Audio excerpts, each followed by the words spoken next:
Item ಯಾವುದೇ ಇರಲಿ try ಮಾಡಿ ಆಚಿ ಚಿಕನ್ ಮಸಾಲಾ. ಆಚಿ ಚಿಕನ್ ಮಸಾಲಾ. ಹಾವೇರಿಯಲ್ಲಿ ತಪ್ಪಿದ ಬಸ್ ದುರಂತ.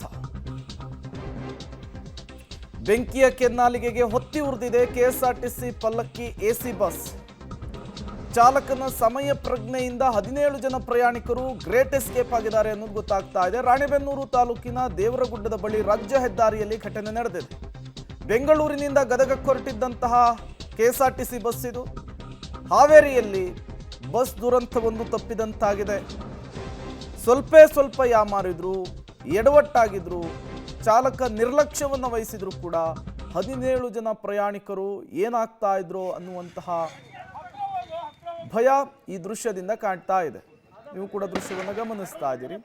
ಬೆಳಗ್ಗಿನ ಜಾವ ನಡೆದಂತಹ ಘಟನೆ ಇದು. ಇದ್ದಕ್ಕಿದ್ದ ಹಾಗೆ ಬೆಂಕಿ ಕಾಣಿಸ್ಕೊಂಡಿದೆ. ಎಲ್ಲ ಪ್ರಯಾಣಿಕರನ್ನು ಕೂಡ ಕೆಳಗಿಳಿಸುವಂತಹ ಕೆಲಸ ಆಗಿದೆ. ಯಾವುದೇ ಸಾವು ನೋವುಗಳಾಗಿಲ್ಲ ಅನ್ನುವಂತಹ ವರದಿಯಾಗಿದೆ. ಎಲ್ಲರನ್ನೂ ಕೂಡ ಸುರಕ್ಷಿತವಾಗಿ ಕೆಳಗಿಳಿಸುವಂತಹ ಕೆಲಸವನ್ನ ಚಾಲಕ ಮತ್ತು ನಿರ್ವಾಹಕ ಮಾಡಿದ್ದಾರೆ. ಡೀಟೇಲ್ಸ್ ಅನ್ನು ಕೊಡೋದಕ್ಕೆ ಫಕೀರಯ್ಯ ದೂರವಾಣಿ ಸಂಪರ್ಕದಲ್ಲಿ ಜಾಯಿನ್ ಆಗಿದ್ದಾರೆ. ಫಕೀರಯ್ಯ, ಏನಾಯ್ತು ಅಂತ ಹೇಳಿ.